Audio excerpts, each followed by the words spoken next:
UFC fighters who are literally impossible to hate. What's up, boys? We are back. Today we're going to be talking about UFC fighters who I love so much. These guys could rob a bank, these guys could kill somebody, and I would literally still be their #1 fan. Before we get into it though, make sure to subscribe, man, because we're trying to hit 800 subscribers by the end of the month. We're at like 775 subscribers. We're 15 subscribers away. Just subscribe, dude. It would mean a lot. But let's talk about the first guy. The first guy I have, he's someone who is literally universally loved by all of the MMA community. It's going to be Alexander the Great Volkanovski. You know, what is there not to love about Alexander Volkanovski? This guy's a professional chef. He has a cool accent, cute face, insane fighting style, dude. This guy's always putting on banger performances, dude. The greatest featherweight of all time, by the way.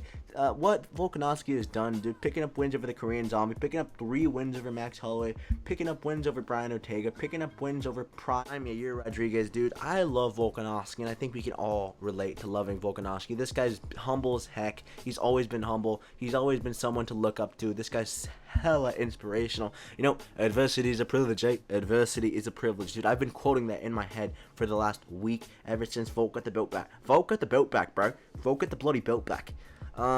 Moving on, the next guy is someone who Volkanovski just beat for the belt. It's gonna be Diego Lopez. You know, Diego Lopez is always putting on fun performances. I've watched this guy since his first fight in the UFC against Movsar Evelev, in which he was throwing up submissions off his back every 5 seconds. It shows the heart of Diego Lopez. Diego Lopez is willing to fight anyone, anytime, anywhere. He took that Dan Ige fight on 3 hours notice. A lot of people don't talk about that, dude. They talk about Dan Ige taking that fight on 3 hours notice. Well, Diego Lopez also took that fight on 3 hours notice. Give Diego Lopez credit where credit's due. He knocks out everybody. He's a fun fighting style, insane knockout power. I love Diego Lopez, dude, and I feel bad for him, because I really wanted him to win the Volkanovski fight. I'm going to be honest, guys, I was kind of rooting for Diego Lopez, but I'm not mad that Volk won it. You know, this is one of Volkanovski's last chances to win the belt. He's an old man. Diego Lopez is in his prime, or he's about to enter his prime. So Diego Lopez will be a champion one day or another, and Volkanovski, this was his last chance, so I can't get mad at that. But Diego Lopez is on this list as well. The next guy I have is going to be someone who fought at UFC 311 and unfortunately had his career ruined. Manny Moicano, my brother. Manny Moicano. This guy was riding like a, 4-5 fight winning streak. Just coming off a win to BSD, fraud checking BSD even more after Dustin Poirier did. And Moicano was scheduled to fight Beneil Dariush. So it was like, oh, this is a really winnable matchup for Moicano. And then Arman Tsarukyan pulls out, and Moicano steps in to face the pound-for-pound #1 Islam Makhachev, brother. Oh, everyone knew that Moicano was getting sent to the slaughterhouse. And obviously he got finished in the first round. Not too brutally, you know, it was a submission, so it's not like he got chinned in the first round. But Moicano, all of his hype just magically disappeared after that fight. I think we should rebook the Beneil Dariush fight for Moicano. I think that's a winnable fight for him. And if Beneil Dariush wins, well, then we'll have Beneil Dariush back in the title contention. I'm joking, guys. Beneil Dariush will never be in title contention. But one win for Moicano over Beneil Dariush. That's a pretty good win, dude. I like that fight. And I love Moicano overall, dude. Just fun personality, fun on the mic, fun podcast. And yeah, man, me and Moicano can relate, dude. We both have the money, so you know what I mean, man. Moving on, the next guy. You know, most of these fighters are people who I can closely relate to, and Justin Gaethje falls under that category as well, dude. Justin Gaethje, we're AZ boys, dude. AZ boys run it all, dude. You know what you did, dude. You're a fucking scumbag, dude.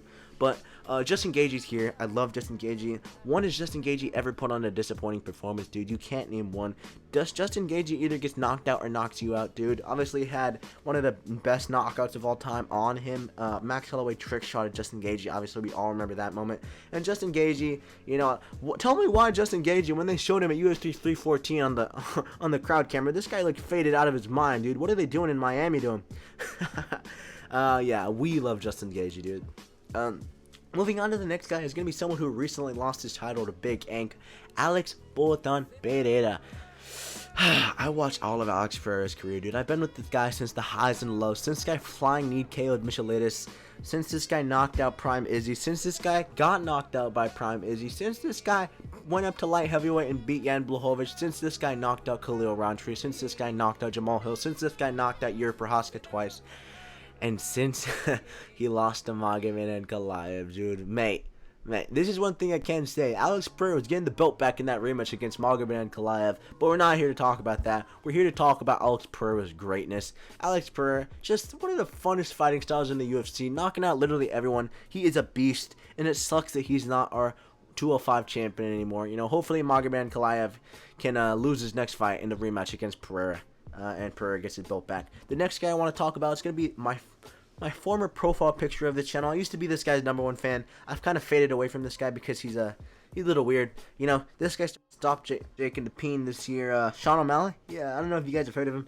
You know, a lot of people hate on Shauna Ali. They think he's an industry plant, dude. Shauna Ali is not an industry plant, dude. This kid's good. This kid's great, dude.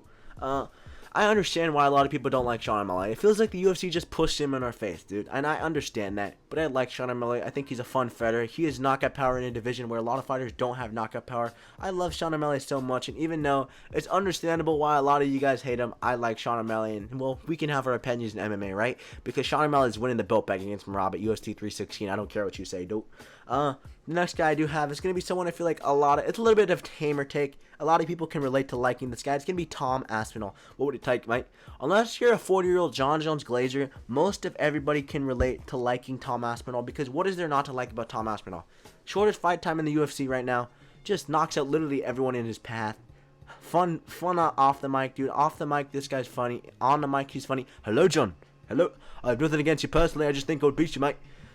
Tom Aspinall would chin John Jones in a round, and we all know that, dude. We all know that Tom Aspinall would embarrass John Jones. He'd ruin his legacy, and that's why John Jones doesn't want to fight him. And it sucks that John Jones is ruining the prime of Tom Aspinall's career, but again, that's not what we're here to talk about today. Tom Aspinall, he's just a goat, dude. We love Tom Aspinall. I think we can all relate to loving Tom Aspinall. And this next guy is someone who I think a lot of us can relate to liking. It's going to be Brandon Moreno. I like this guy a little bit more than other people because he is Mexican. I'm Mexican too.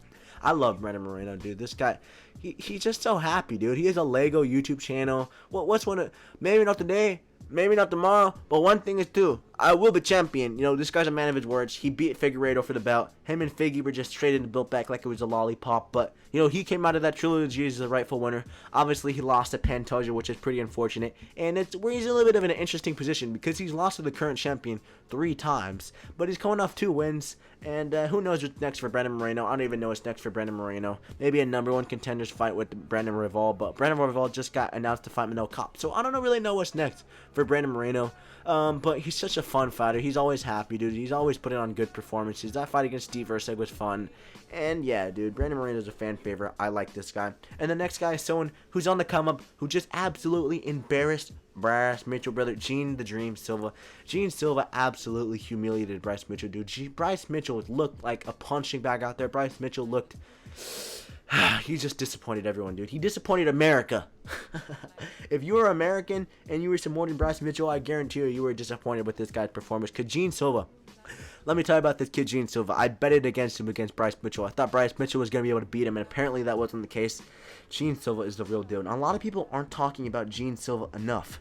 Gene Silva is on another level, dude. No one does it to Bryce Mitchell. The only person who does it to Bryce Mitchell is Ilia Topuria, and we know where Ilia Topuria is at right now. Former champion, beat the 2 goats of the division, and probably going to beat Islam Makhachev. Hot take, Ilia Topuria is probably going to beat Islam Makhachev, but that's not what we're talking about right now. Gene Silva absolutely embarrassed Bryce Mitchell. Gene Silva has knockout power. He can submit people now. The guy's evolving.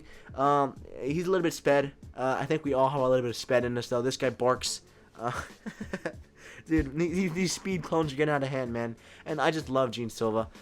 Same with all the fighting nerds. I pretty much could have put all the fighting nerds on this list because, let's be honest, guys, all the fighting nerds are just fan favorites, super active, super fun fighters. And yeah, man, Gene Silva, he's earned a spot on the list, dope. The next guy I have is going to be someone who literally fights every week. I think he's rumored to fight Vicente Luque next. Kevin Holland, dude. Me and Kevin Holland have had a love-hate relationship, dude. After that RDR performance that he had at UFC 311, I didn't like the guy because I felt like Kevin Holland was just doing MMA for the money, and maybe that's partly what he's doing, but this guy's also willing to fight anywhere, any place, anytime. He's a BMF, dude. He fights like once every 2 months. I love Kevin Holland, dude. He accepted the fight against Carlos Prates before Ian Gary got the call. So a lot of people don't know that, dude.